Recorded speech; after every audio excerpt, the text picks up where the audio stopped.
Praise the Lord. Dali, sabihin mo sa katabi mo, ako ay blessed, ayoko ma-stress. 1, 2, 3. Amen. Talagang blessed na blessed na, ayoko ma-stress.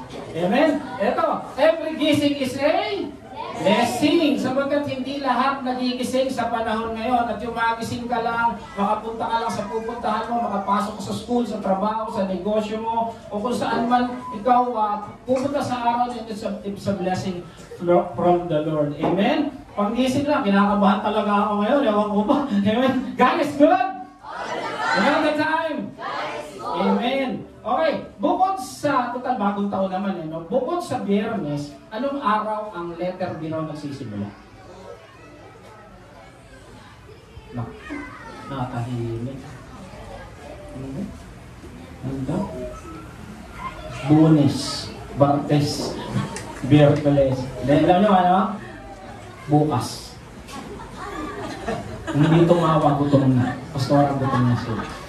Amen? Anong aso daw yung laging, nasabi ko na eh. Anong hayop yung laging nasasaktan?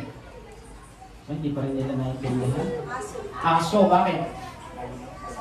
Hindi. Aw! Corny, pastor. Nagising na sila. Amen? Okay, 2025 is the year of breakthrough. Last year, 2024, ang ating theme is the year of answered prayer. Marami pa nasagot na prayer? Amen, no? Dapat lagi natin papag-pray at dapat yung prayer natin hindi nananalangin sa hangin. Dapat we're looking forward na masagot yun. Dahil ang sabi ng Lord, humingi ka, Ate Kai, bibigyan. Kumanto ka, Ate Kai, bubuksan. Amen? Pero before anything else, purihin ang Panginoon. Ano? Salamat sa Panginoon at nandito kayong lahat. Pastoran nyo rin, and I is very delighted na kasama namin kayo rito. Purihin ang Panginoon sa buhay ng bawat isang nandito. Yung iba, yung mga kapatid, malayo pa. Yung iba, galing pa ng Laguna.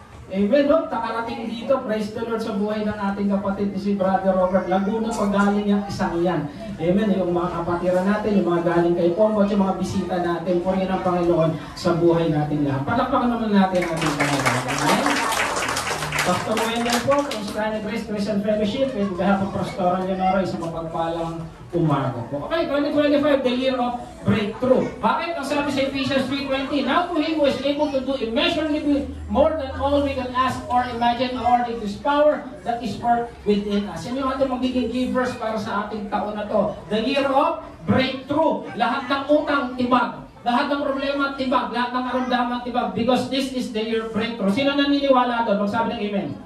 Amen. So yun yung ating panghawakan this year. And believe God that will work in our life. So sabi niya, His power that is worked within us. Nasa yung kapangyarihan ng Diyos? Nasa atin. Amen. So may kapangyarihan ng Diyos na nasa atin. At kikilos ang Diyos sa buhay natin. Sabi mo, kikilos ang Diyos sa buhay mo. Amen. Parang galak na galak siya. Amen? Okay. So ito yung scripture reading natin. No? Ito yung team natin for the whole year. Go and make disciples. Ito yung ating team for the whole year. Go and make disciples. Napapanahon na. Pag-uusapan natin. Bakit mo pa naman inutos yan? Pero nakikita ko sa panahon ngayon, kailangan ng humayo ang bawat mananampalataya. Okay. Sinabi kanina ni Brother Moy, purihin ng Panginoon kay Brother Moy, no? Kanina pinasadahan niya, what is the Great Commission? Okay, ito yung sagot dito. It's the instruction of the resurrected Jesus Christ to His disciples to spread the gospel to all nations of the world. Yun yung utos ng ating Panginoong Yesus sa kanyang mga disipulo bago siya umakyat papuntang langit. At sabi nga rito, anong tawag doon pag may namamatay? Anong tawag doon? Yung babasahin yung last will, yung huling habilin. At si Jesus, hindi naman namatay, kaya lang umalis na siya. Pumunta na siya pabalik ng langit. Ito yung inutos niya. Pag last will, importante hindi. Importante. At ito yung inutos niya, pinaalala niya sa bawat disipulo niya. Make disciples to all nations. Napansin nyo, hindi lang to Jerusalem, to Middle East, no, to all nation. Okay. Ang tanong, importante ba kay God ito? Tingin nyo. Importante. Tingnan muna natin, bakit importante? Tingin nyo, kailan ibinigay ang Great Commission? Matthew lang ba? Matthew 28 lang ba? Hindi. Ibinigay yan as far as back as Genesis. Talaga, oo, binigay na yan. Ano ba ang purpose niyan? To populate the world with God's image. Bakit? Disciples eh. Ano ba yung magiging disciples? Mga Christian. Pag nagdi-disciple ka, ang dadami mga Christian. Mga mananampalataya, mga may Jesus, mga may Holy Spirit sa buhay. At inutos na yan sa Genesis pa lang yan. Dahil to populate God with God image. Sabi dito sa Genesis 1:27, so God created mankind in His own image. So imahin ng katabi mo, kung yan may Jesus, imahin ng Diyos yan. Tingnan mo yung katabi mo kung imahin ba ng Diyos yan. Amen? Praise the Lord. So ito yung utos ng Diyos. Magdumami ang imahe ng Diyos. Kaya sabi niya, if this is before the fall, bago magkasala si Eva, tada, sabi, be fruitful in increase in number, fill the earth. Sabi kay Eva, tada, magpangarami kayo. Ano yung dadami? Hindi pa sila nagkakasala dito. Ano yung dadami? Imahe nino ni God. Tama? So ang dadami, yung utos niya nung unang-una, paramihin ninyo ang mga imahe ko. Yun yung sabi niya nung una. Unfortunately, nagkasala. Tama? Kinain nila yung pinagbabawal na grapes. Okay, baka nagtulog na kayo. After the flood, ito na yung panahon ni Noah. Si Noah, ilan na rin naligtas sa flood? Ilan na rin naligtas? 8. Okay. So, yun din ang inutos sa kanila. Sabi dito, as for you, be fruitful. Sabi ito kay Noah. Increase in number. Technically, literally, sa 8 tao lang nanggaling ang lahat ng tao. Sa pamilya ni Noah. Tama? Kaya katabi mo, kapatid mo yan.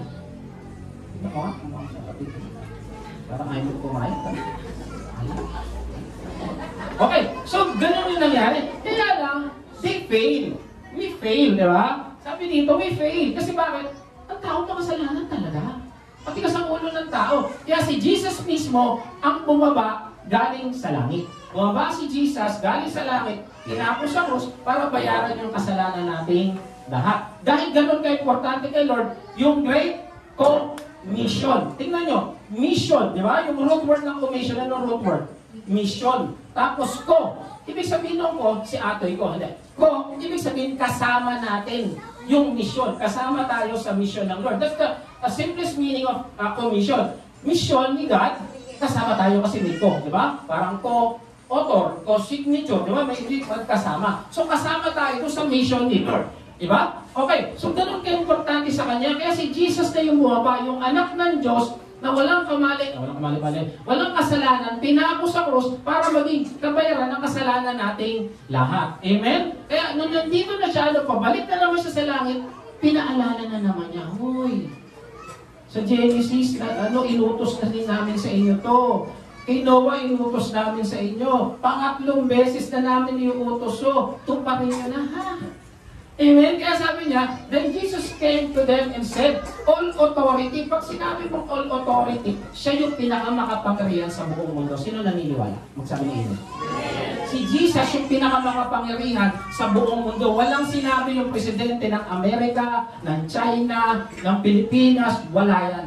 Siya yung pinakamakapangyarihan. Kasi sabi niya, all authority in heaven and on earth. So siya yung inuutusan tayo. The most powerful person commands us to do something. Inuutusan tayo. Halimbawa lang. Dumating ngayon dito si President, BBM. Bawa lang. Sinabi sa atin lahat, lumabas kayo dyan. Lalabas kayo? Lalabas. Presidente, good boy. Pwede tayong paulong nun. President, matitigas ang ulo ng mga tigasigay na grace. Susunod ka, presidente, yun eh. Lumabas kayo, magwalis kayo dyan. Magwawalis tayo. Eh, what more kung si God mismo ang nag-uutos sa atin. Tama? Nanay nga lang natin, hindi natin masuway. Asawa nga, di masuway. Parang iba talaga sumusugal sa asawa. Wow, kapang tao. Amen? Okay, so tuloy. Ngayon, ano sabi niya? Therefore, go. Ano yung utos? Make disciples. Yan ang prime verb dyan. Make disciples. Gumawa ng mga disipulo. Paano? By growing and baptizing and by teaching. Tatlo yun. Humayo, magbautismo, at magturo. Yun yung yun yung ating hagdan para magawa natin yung Great Commission. Okay, nagiging consumption yung mic natin paminsan-minsan. Okay? Okay, so yun yung tatlong hagdan. Jesus commands the disciples to make disciples to all nations. Yung sabi ko sa inyo kanina, hindi lang Jerusalem, hindi lang Samaria, hindi lang Judea, to all nations. That command, naging kakaiba para sa disciples. Kasi nung una, doon lang sila paikot-ikot, Galilee, Samaria. Pero this time, Jesus is commanding them to go outside their comfort zone, to all nation. Kasi ang gusto ni Lord, buong mundo maging kawangis ni Kristo. Amen? Kaya kanina, praise the Lord, si Pastora nakapag-share na sa ibang lahi. No? Ito mga kapatid ko to, nakapag-share na to sa ibang lahi. Di ba? No? Ang hirap, di ba? Ang hirap pag-English. Kasi dati magkakasama kami sa Dubai niyan. Wala akong choice. Joke lang. Magkakasama kami niyan. Magkakamukha na nga kami. Amen? Okay, so sabi dito, how to make disciples, going, baptizing, and by teaching. And I am with you to the very ends of the age. Ito maganda. Pag sumunod ka kay Jesus, kasama mo siya. Sino nininiwala? Pag sumunod ka kay Jesus, kasama mo siya. Amen? Yun ang maganda kay Jesus, walang iwanan. Sabi mo sa katabi mo, walang iwanan. Amen? Walang iwanan, lalo na sa kainan. Mamaya, walang iwanan yan. Amen? So, gano'n si Jesus. Kasi, gusto niya, yung inutos niya, magagawa mo. May napansin nyo, kanina, yung kumanda, very anointed. Yung nag-devotion, very anointed. Si Brother Emmanuel, yung ating MC, very anointed. Why? Nagagawa natin to. Hindi dahil sa kayanan natin. Kakayanan God. Amen? Because Jesus is with us. Sabi niya, I am with you always. Pag sinabi mo always, nawawala ba? Hindi. Kaya, napakaswerte natin, napakapalad natin. Sorry for the word. Amen? So, ito yung sabi niya. Paano raw? But the Helper, the Holy Spirit, whom the Father will send in my name, will teach you all things and remind you. Ito maganda. Hindi lang natin siya kasama, nagpapaalala pa siya ng dapat nating gawin. Sino rito yung mga mananampalataya ng 1 year? 1 year na. 1 year na tumanggap kay Jesus. Magsabi ng Amen. 1 year pa lang tumatanggap. 2 years. 10 years below. Mag-inumin naman pa. 10 years below tumanggap kay Jesus. O 10 years above. Marami na pala, ba't di ka nagdi-disciples? Amen? Kasi kasama natin si God eh. Inuutos niya, nagpapaalala siya, hoy Brad, mag-disciple ka. Amen? Pinapaalala ng Holy Spirit sa atin. Ito yung mission order natin no, kung ikaw ay sundalo. From the King of Kings and the Lord of Lords to the disciples. What? To make disciples. How? Go, baptize, teach. Assurance, Jesus is with you. Ang tanong, kaya mo ba? Yan, tanong, kabitin mo yung katigong siguro, kaya mo ba? Ayan na, Lord, nakita mo sila yung lahat, kaya daw nila. Ayan ha, paano gagawin? 3. Sumayo, magbautismo, magturo. Ulitin ko, ano yung 3? Ano yung una? Ano yung una? Go. Ayan ha, nagkakaintindihan tayo ha. Pastor Jovin, mga tiga kay Pombo. Nakita mo yan ha. Go, baptize, and teach. 3 yan. Hindi lang tayo upo. Hindi lang tayo upo. Tatayo din tayo. Hahayo at magtuturo. Amen? Hindi lang tayo parang ikabutas ng bangko. Hindi lang nakikinig. Gwapo ng pastor. Amen? Dito sa kabila yan. Amen? Hindi nakikinig lang kayo sa pastor, sa pastora, sa elder, kung kanino man. Tatayo din kayo, magtuturo din kayo. Hindi pwedeng kami lang. Kaya nga alam nyo, ang Christianity, ang tawag namin dyan, nung nag-aaral kami sa Dubai, ang tawag namin dyan, movement. Alam niyo yung movement? Ano ba tawag sa Tagalog na movement? Ha? Galaw-galaw? Ano movement? Hindi. Ano yung NPA doon, ano mga movement yun eh. Kilusan. Yun, kilusan. Kilusan ang Kristyanismo. Bakit? Kasi kumikilos tayo. Hindi ka lang nakikinig. Hindi ka lang, wow, ang ganda, wow, ang pogi ni Pastor Wade. Hindi lang ganun. Naririnig ko na yun, tama na. Sanay na ako. Doon dapat tumayo naman tayo. Amen? Okay. So yan yung ating mission order. Okay. Ngayon, ang tanong, why do we need to do? Apart from what I've said, na importante kay Lord. Bakit? Ito na yung ating pag-aaralan. Una, maraming lost. Maraming ligaw. Amen? Hindi lang liligaw maraming ligaw. Amen? Kasi may mga lost at mahal sila. Alam niyo yung mga taong ligaw? Papakita ko sa inyo ano yung verse ng mga taong ligaw. Dito, the Son of Man came to seek and save the lost. Kaya magpapa si Kristo sa mga taong ligaw. Yung mga hindi alam yung ginagawa nila, yung mga taong manitin ng ulo. Mamaya, bigyan natin yung verse. Sabi ko, bakit kailangan isave? Kasi nga, tumingin ka na sa paligid mo, maraming ligaw sa mundo. Nagigets ninyo? Yung nagmamaneho ka, bigla kang kakatin. Ligaw yun. Yung mga bahay na may bahay, tatapunan ka, ligaw yun. Yung alas 3 na madaling araw, nagpapakatugtog pa ng video, ay marami yata dito nun.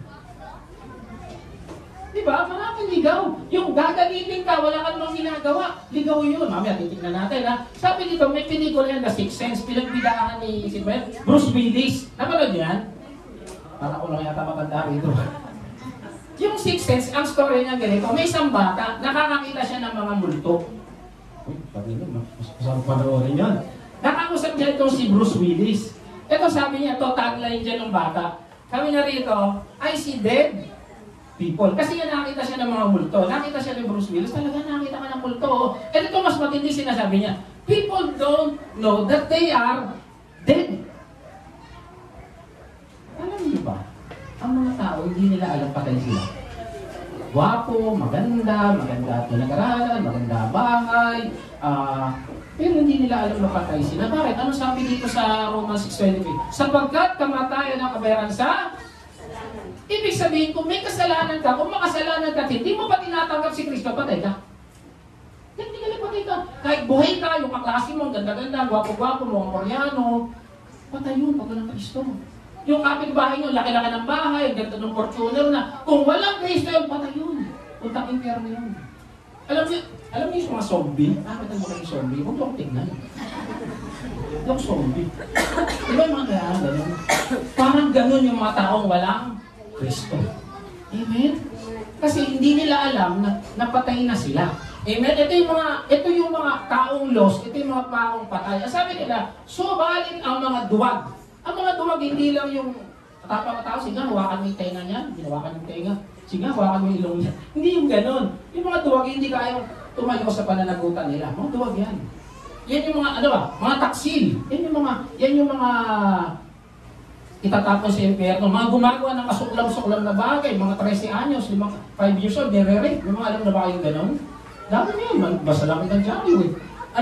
Mga namamamatay tao, tingnan katabi mo. Ay, hindi yan. O naman, no? Pag may kaya, mga nakikiapid, mga mangkukulam. Munting magkatabi mo ulit. Pastor, iniwan niyo yung maisting-ting sa labas. Yung mga mangkukulam na sinasabi dyan, hindi lang yung mga kulam, hindi, parang bagay sa akin, no? Ang mangkukulam na sinasabi dyan, yung mga nagluluto ng mga iba-ibang potion, hindi yung mga gayuma, hindi. Ngayon, pwede mo ihalin tulad yung gumagawa ng droga. Mga mangkukulam yun. Kasi bakit? Naninira sila ng buhay sa pamamagitan ng ginagawa nilang mga droga, tama? So kasama sila doon. Mga sumasamba sa Diyos-Diyos, hindi lang din mga ribu-ribulto, sumasamba silang gano'n. Hindi lang yun. Pwede mo isama yung Diyos-Diyosan, yung sinasamba yung anak nila, yung asawa nila, yung trabaho nila, yung kanilang tawag dito, kayamanan nila. Whatever that comes before God is considered idolatry. Halimbawa, ikaw, hindi ka makapunta ng church. Kasi bakit? Sabi ng anak mo, Mama, huwag ka na magpunta ng church. Bakit mo pastor doon? Hindi ko kaya. Dapat una ang Diyos lagi. Sabi niya, hindi yan. Kasi nagsabi mo. Pogi ang pastor dito. Amen? Basta kahit anong bagay na nilalagay mo una ang Diyos, Diyos-Diyosan yun. Amen? So yun ang sinasabi. At mga, ano to? Tingnan mo yung katabi mo. Lahat dyan, delikado tayo, sinungaling. Saan daw pupunta yan? Ang bahagi nila ay sa lawa na nagliliyab na apoy at impyerno. Sino na hindi nagsingaling dito? Magsabi ng amen. Kahimik tayo lahat, no? Kanina pa ako nagsisinungaling dito. Amen. Pogi ako ng pogi. Amen? Kaya kailangan natin si Kristo. Kung ganito tayo, kailangan natin si Kristo kasi diretso impyerno tayo. Tayo sinasabi nung bata, I see dead people. Tayo to. Amen. Kung hindi bababa si Jesus, impyerno punta natin, boy. Hindi tayo biyahing langit, biyahing impyerno tayo. Buti na lang may Kristo. Ano ba? Ito, sa Ephesians naman. Alisin niyo ang sama ng loob. May kilala ba kayo may sama ng loob lagi? Hindi pupunta sa banyo, ha? Bukod at galit, yung galit na galit. Wala kang mang ginagawa. Pag may mga dala-dala kang pamili, galit na galit sa kapitbahay mo, hindi pinamili mo. Nakita ng TV, tara, kahit TV, kahit mangutang tayo. Galit na galit sa'yo. Ano ba? Nambubulyaw. Ibig sabihin, yung mga nambubulyaw pala, may buot at galit at sama ng loob. Tama? Parang may nambubulyaw dito, ha? Sino dito yung laging galit? Ayan, o.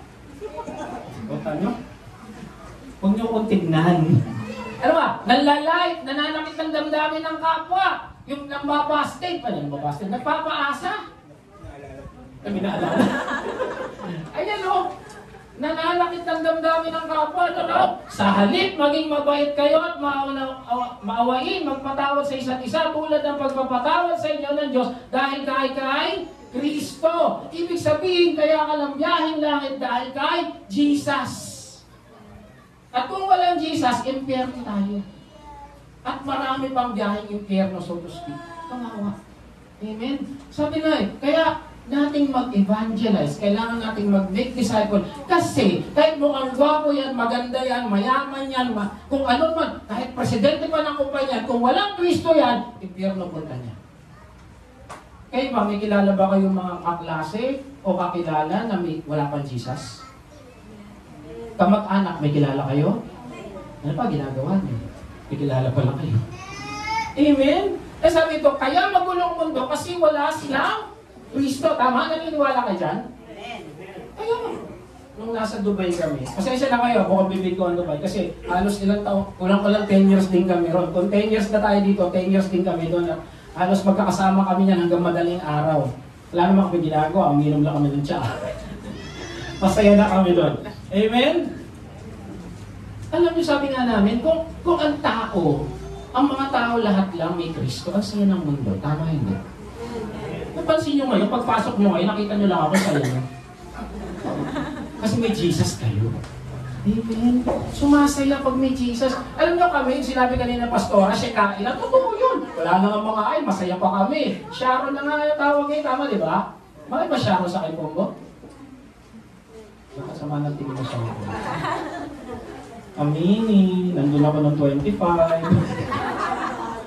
Pastor Joey, akin na yan. Lumalabas na, may dala-dalang puto. Amen?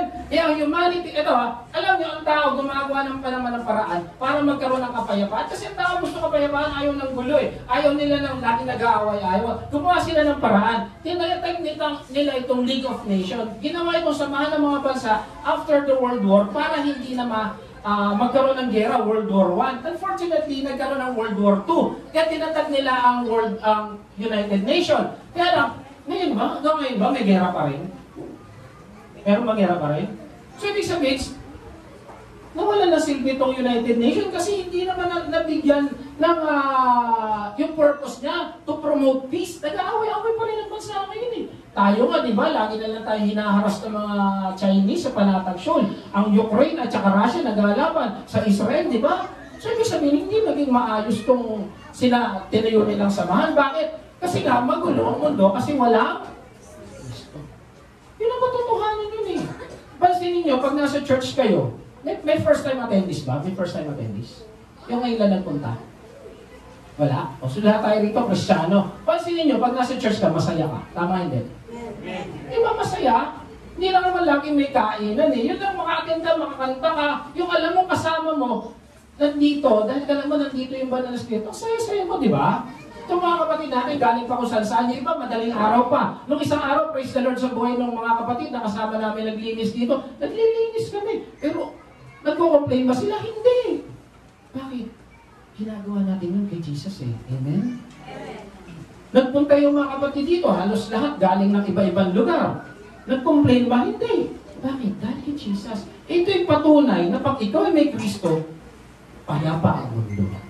Amen. Kaya kawawa yung mga kakilala nyo na wala pang Jesus. Buhay na ligwak, pamilyang wasak, lipunang bagsak, pag walang Kristo ang buhay. Amen? Yan yung totoo. Amen? Nasabi na, only the Prince of Peace can bring real peace to the world. Sino yan? Si? Jesus. Makakiligaw. Amen? Kailangan mag-mission para maraming ligaw kasi maraming ligaw sa mundong ito. Amen? So nag-mission, sabi nga, kailangan mag-mission kasi maraming dead people. Ulitin ko, yung mga dead people, yung mga walang kaya mo yung kakilala mo, kamag-anak mo, best friend mo, kung sino man yan, nakilala mo wala pang Jesus sa buhay niya, mga kapatid, kahit ang ganda-ganda ng buhay niya, kahit walang utang yan, kahit ang laki ng bahay niya, kahit gwapo pa yan o maganda pa yan, pag walang Jesus yan, pag namatay yan, impyerno punta niyan. Amen? At bilang kaibigan yan, dapat ikaw yung nag-share sa kanya. Okay? At tanong, may kilala ka bang lost? Yung totoo. Wala tayo. Amen? Pangalawa, obedience. Kaya natin ginagawa ang Great Commission kasi kailangan natin sumunod sa ating Panginoon. Ang sabi nito, unang-una, kaya tayo sumusunod kasi mahal natin si Lord. Sino mga nanay? Taas ang mamay. Mga nanay. Madali pa maging nanay? Mahirap? Diba pag umiiyak yung nung baby pa yung mga anak natin, di ba parang tumigil ka bata? Hindi naman titigil ang bata pag sinabi mong gano'n, di ba pag mga ilang buwan pa lang, tumigil ka, wala ka ng dede. Titigil? Hindi. Ang hirap gumising sa madaling araw. Pero nagagawa ninyong madaling araw, gising, patutulugin natin pag may sakit. Bakit? Kasi mahal natin eh. Amen? And we can obey, we can make disciple if we really love Jesus. Tama hindi? Kung mahal mo si Jesus, kaya mong sumunod. Amen? At natutuwa ang Panginoong Yesus ngayon. Alam mo bakit? Kasi nandito kayo ngayon. Amen? Palakpakan natin natin Panginoon. Okay, sabi dito, John 15:14, sabi ni Jesus, if you love me, keep my commands. At ano yung utos niya sa atin ngayon? May? Okay, ang linaw, ang dali lang. Ibig sabihin, kung mahal natin si Jesus, at sabi natin, mahal natin si Jesus, we will make disciples. Ang dali lang. Sabi dito, pinag-pray pa niya, my prayer is not to take them out of the world. Sabi ng Panginoon, nung babalik na siya sa langit, pinag-pray tayo. Hindi ko sinabing tanggalin nyo sila ron. Ang sabi niya, sanctify them by the truth, your word is truth. Bigyan nyo sila ng pagkakataon mag-aral ng salita mo. As you sent me into the world, I have sent them into the world. Sabi niya, Ama, kung pinadala mo ko dito sa lupa, papadala ko rin sila sa mundo. Amen? Kaya tayo, we are commissioned to make disciples. Paulit-ulit ako kasi yun yung puso ng ating Panginoon na dapat nating maintindihan paglabas natin ng bulwagan ngayon. Amen? Sabi ito pa, 1 John 2:4. Whoever says, I know Him. Okay. Lahat ng kilala si Lord, magsabi ng Amen. Amen. Lahat ng mahal si Lord, magsabi ng Amen. Amen. Okay, magkakaintindihan tayo. But, contrasting conjunction, does not keep His commandment. Ang sabi nito, pag sinasabi mong kilala mo si Kristo, pero hindi mo sinusunod siya, ano tawag sa'yo? Liar. Ano sa pag-English na liar? Sinungaling. Bakit nyo nagawin mo ako sinungaling yan? Ay! Nagtawanan sila. Ibig sabihin ko, hindi tayo sumusunod sa utos ng Diyos, sinungaling tayo. Ang linaw. Kasi ang utos niya, make disciples, sumunod ka. Halos dalawa lang naman yata ang utos ng Panginoon. Una, make disciple. Pangalawa, love the Lord your God and your neighbor. Kasi gagawin mo yung discipleship, kung mahal mo si God, mahal mo yung neighbor mo. Isang alam ka din. Okay, sabi dito, Acts 2:42. Tingnan niyo mga disciples, sumunod sila agad. Sabi dito, they devoted themselves to the apostles, teaching. Nag-aaral sila. Kasi tinuturuan nila eh. Pangalawa, Acts 2 to. Pagdating sa Acts 5, they never stop teaching. Sila naman yung tuturo. So hindi, ulitin ko, hindi lang tayo nakaupo, tatayo din tayo, hahayo, para magturo. Amen? At kung hindi nyo pa alam magturo, welcome po ang iglesia to para sa pag-aaral. Amen? Sabi nga kanina ni Pastora, naging extension po tayo ng EMI. Or kung hindi man yun, marami po tayong program para mag-aral, para matutong mag-humayo. Amen? Puso lang po ang kailangan dito. Yung pag-train, ititrain po tayo ng Panginoon. Amen? Sa biyaya lang po niya. Ang tunay na mag-aaral, nagtuturo. Kalabitin mo katabi mo, talim mo kung nagtuturo yan. Pastor, nagtuturo eh. Amen? Ang tunay na masunurin ang tunay na may Kristo, masunurin. Alam niyo may kwento, may isang unggoy. May yung na-aksidente. Patay yung yung kasama niya, yung kanyang pamilya na may-ari sa kanya. Patay yung nanay, yung tatay, saka yung mga anak. Ngayon, yung investigador dumating, nandun lang buhay yung unggoy. Tapos sabi ng mga nakakilala, Sir, tanungin niyo nga yung unggoy, alam niya doon nangyari kasi wala siya mapagtanungan, walang camera, walang CCTV. Sabi niya, sige naman, subukan ko nga to. Sabi niya, anong ginagawa ng mga bata? Bakit nung nangyari aksidente? Sabi, anong ginagawa ng mga bata? Nag-aaway. Kaya pala, nabangga, nag-aaway yung mga bata. Anong ginagawa ng nanay nung nabangga ang sasakyan? Parang natawa yung mga nanay. Ano daw ginagawa ng nanay? Nagtatatalak. Parang may nakarinig. Anong ginagawa ng tatay nung nangyari ang aksidente? Ginagawa? Lasing. Case closed. Sabi niya gano'n. Okay na to, masunurin talaga itong unggoy na to. So case closed, sabi niya, kaya nabangga, lasing ang tatay. Yung nanay, nagtatatalak. Yung mga bata, laro ng laro, nag-aaway. Sabi niya, teka, matanong akin, ano ba ginagawa mo? Wala makagets. Siya pala nagmamanilaw, kaya pala nabangga. Amen? Okay, tuloy. Ang tunay na may Kristo, masunurin. Ikaw, sumusunod ka ba kay Kristo? Talabitin mo yung katabi mo, sumusunod ka ba kay Kristo? Sabi nung isa, hindi. Amen, okay.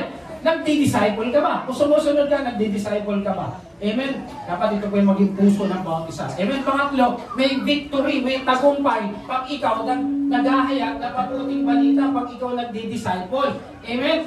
Yung mga kapatid ko nag-evangelism. Okay, nag-evangelism ba? Taas yung kamay naman nag-evangelism ba? Taas yung kamay naman nag-evangelism. Taas. Taas yung kamay nag-evangelism. Ano ba? Masaya ba pag nakakapag-evangelize? Diba ang sarap nung tumatanggap sila sa Panginoon kasi ginagamit ang daluyan ng pagpapala. Para na, alam niyo bakit kailangan natin mag-disciple? Para maranasan din natin yung tagumpay natin. Every time that we share the good news, every time that we teach, tayo mismo we feel victorious. Amen? Mahirap ba sumunod? Okay, tinanong ko kanina yung mga nag-share. Mahirap ba?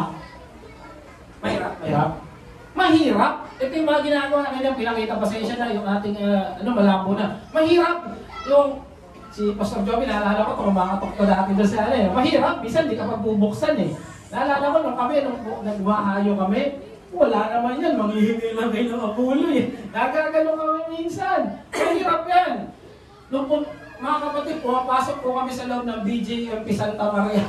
Ito yung picture, hindi pala. Ayan. Nagbibigay si Brad Emmanuel nandun.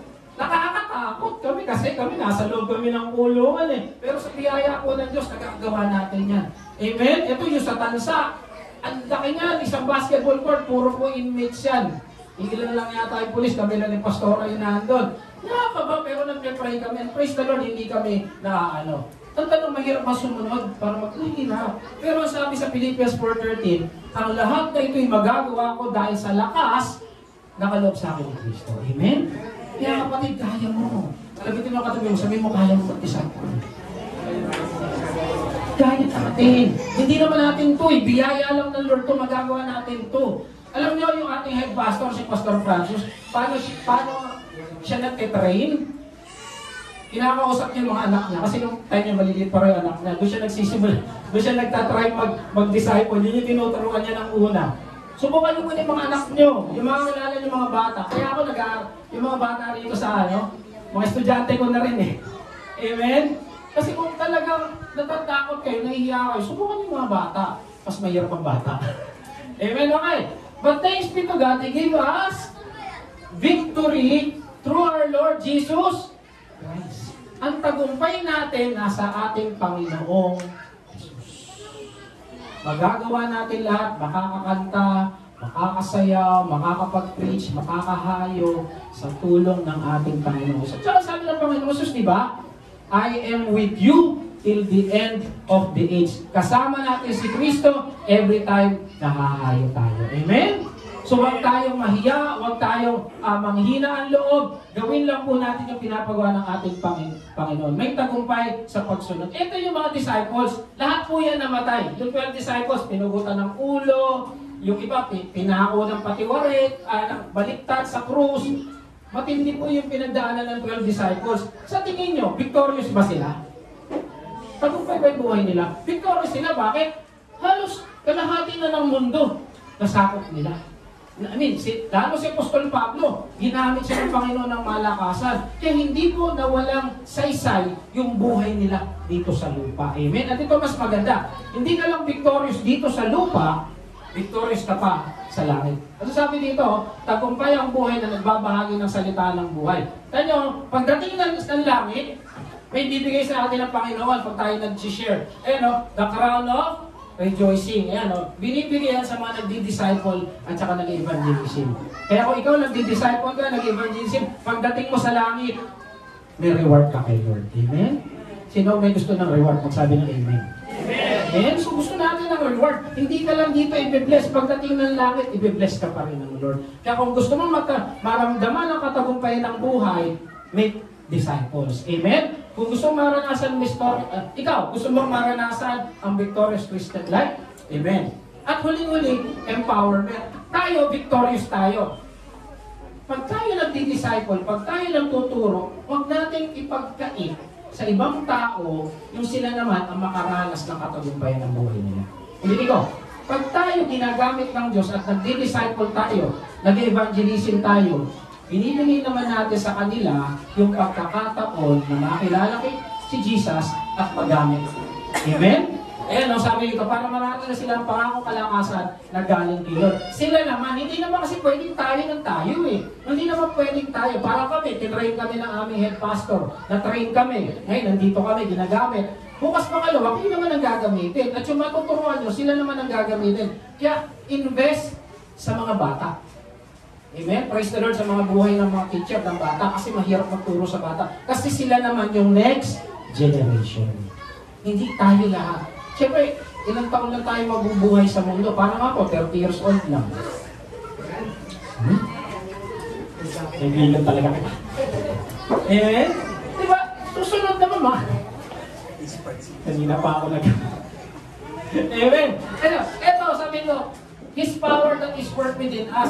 Do not deprive the others of the power that is with them when they are used to evangelize. Kasi hindi tayo na tayo, sila naman. Amen, natutuwa ko din sa mga batang to. Alam ko, nag-evangelize tayo, di ba? Nakapag-share na itong mga batang to.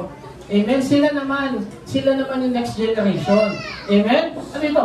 Pag ikaw tumanggap kay Jesus, but you will receive power when the Holy Spirit comes upon you. Pag ikaw tumanggap kay Jesus, mararamdaman mo yung kapangyarihan na hindi mo alam na meron ka. Ako, for example, nung hindi pa ako mananampalataya, iwan ko dito at hindi ko akalain, magiging pastor ako. Sutil po ako nung bata. Makulit din ako. Amen? At nung nagtatrabaho ko, alam ko talaga, IT ako, technical ako, kailangan nakita niya nandito ako. Kasi yung gift ko talaga, skill ko. Pero nung naging pastor ako, nilalagay ka ng Lord sa harapan. Pansinin nyo, lahat ng ginamit ngayon, nasa harapan, nasa likuran. Diba? Nasa harapan. Ibig sabihin, pag ikaw gagamitin ng Lord, ilalagay ka sa harapan. Amen? Walang ginagamit ng Lord na nasa likuran. At pag nasabi nga niya sa Deuteronomy, you will make them heads and not tails. Kaya pag ikaw gagamitin ng Lord, nasa harapan ka, kaya nagtuturo ka, kumakanta ka, sasayaw ka, magsasalita ka, you will always be on the front. At gusto ng Lord, nasa unahan ka lagi. Kaya kung gusto mo ng victorious life, ikaw naman. Amen? Kaya sabi nito, to experience a part of the body of Christ. Pangalawa, kasi kailangan ikaw naman yung maka-experience. Kasi hindi pwedeng ikaw lang Zimbabwe. Alam niyo, Zimbabwe? Hindi, alam Zimbabwe? Zimbabwe. Uy, may church, tara, church tayo. Uwi na yan. Ayan, no? Pagkakaiba kasi ng converted at saka disciple. Okay, ito na. Hindi pwedeng nakakilala ka lang. Hindi ko hindi pwedeng Zimbabwe. Punta ka sa church, uwi ka na. Punta ka sa church, uwi ka na. Ligtas ka, oo. Pero, hindi mo nararanasan yung katanggumpayan ng buhay mo. Amen? Sabi dito, ang disciple daw, learner. And the one who follows. Yun yung disciple. Pero yung converted, nag-convert lang siya from another religion to another religion o kaya nakakilala lang siya. Yun lang yung na-convert. Yun lang yung na-evangelize. Pero yung nagpatuloy sa Panginoon, ito yung disciple talaga. Amen. Ngayon ano gusto nyo? Converted o disciple? disciple. Amen? Sabi dito, no? Ang pinakamaliit na part ng isang tao, atom. Ganon daw tayo nagsisimula. At habang umiikot tayo sa body of Christ, napapasok tayo dito sa body of Christ. Atom, nagiging molecule, macromolecule, organ, ganyan, hanggang maging organ. Ito yung parts ng body. At sabi sa 1 Corinthians, there is one body but it has many parts. Napansin ninyo, hindi ako agad yung tumayo, may tumayong iba, may nagsalitang iba, may kumantang iba. Amen, may nag-a-assist sa inyo. Sa church, hindi lang pastor ang kumikilos. Tandaan na, hindi lang pastor ang kumikilos. Marami. Kaya purihin ng Panginoon sa buhay ng mga kapatid na ginagamit dito. Yan, Pastor Joby, Sister Gina, Brother Iman, Sister Daisy, Sister Flor, Sister Dita, siyempre si Pastor Raylan, at lahat ng ginagamit pa, hindi ko nabanggit. Amen? Purihin ang Panginoon sa buhay nila. At maging yung mga worker natin sa Kaipongo, purihin ang Panginoon sa buhay niyo. Bakit? Kasi ginagamit kayo ng Diyos. Amen? At alam niyo ba, pag ginagamit kayo ng Lord, natutuwa ang Lord sa inyo. Amen? Palakpakan na natin ang Panginoon sa buhay ng mga worker. Amen? So the body is not made up of just one part. It has many parts. Amen? Hindi lang kami, marami tayo. Amen? At yung mga ibang churches na maraming pinsan na si Kaina Grace, lahat ng CF, pinsan niya yan. Ito mo, si CF, pinsan namin yun. Di ba kuya natin yan? Mga ibang CF, pinsan yan. Basta lahat yan, pinsan natin yan. Amen? Dahil sabi sa 2 Timothy 2:2, ang narinig mo sa akin sa harap na marami saksi, pagkatiwala ko sa mga taong may karapatan at may kakayanang magturo sa iba. Yung naituro sa amin, ituturo rin namin sa inyo. Hindi pwedeng kami lang. Kasi para maranasan nyo rin yung biyaya, maranasan nyo rin yung pagpapala, maranasan nyo rin yung tagumpay na ibinigay sa inyo ng ating Panginoon Jesus. Hindi pwede na, hindi pwede nakaupo ka lang. Tatayo ka, hahayo ka, magtuturo ka. Amen? Dahil lahat kumikilos. Amen? Empowering to empower others. Yun po yung Great Commission. Inutos sa atin ang ating Panginoon. Hindi lang para sa isang tao, kundi para sa lahat ng mananampalataya. Amen? Dahil sabi niya, kung kilala mo si Lord, dapat sumusunod ka sa inutos niya. Hindi pwedeng Zimbabwe.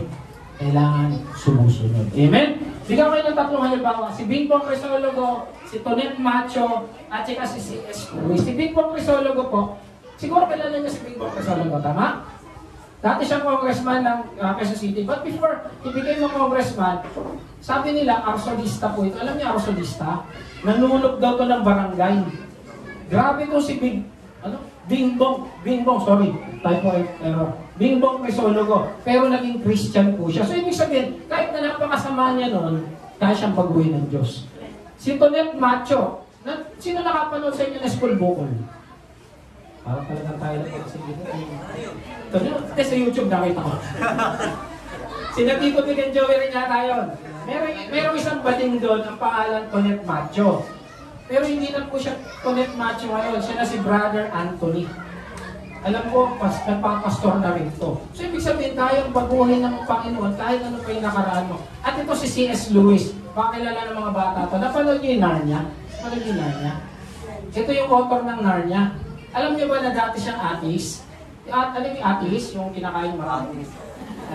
Atheist yung yung walang pinigilalang Diyos. Ito si C.S. Lewis, dahil may kaibigan siya, na lagi nagpapaalala sa kanya, ang pangalan si J.K. Tolkien, kilala niyo? Writer ng Lord of the Rings. Dahil sa kaibigan niya na lagi nag-evangelize sa kanya, kumilala siya sa ating Panginoon at sinulat niya yung Narnia. Amen? So, ano ibig sabihin? Basta ikaw kapatid, lagi mo, may kakilala ka o kaibigan mo na hindi ka mananampalat, lagi mo paalalahanan, lagi mo i-invite sa BS, lagi mo i-invite sa church, lagi mo ipag-pray, walang imposible isang araw. May Jesus na rin siya sa puso. Amen? So, walang imposible sa Diyos. Kahit na anong dumi ng kanyang nakaraan, kaya paputiin ng Diyos siya. Amen? Okay, summary na tayo. Bakit kailangan mag-share? Unang-una, maraming lost, maraming dead people, maraming walang Jesus. Pangalawa, kailangan natin sumunod. We are called to obey our Lord. Pangatlo, we are to have victory. Kailangan natin maranasan yung tagumpay sa buhay. Pag tayo nag-share, tagumpay. And then lastly, kailangan naman ma-empower natin sila. Bakit natin kailangan mag-share? Kasi mahal natin sila. at mahal sila ni Lord. Amen? Ang tanong lang naman, mahal ba natin si Lord? Mahal ba natin si Lord?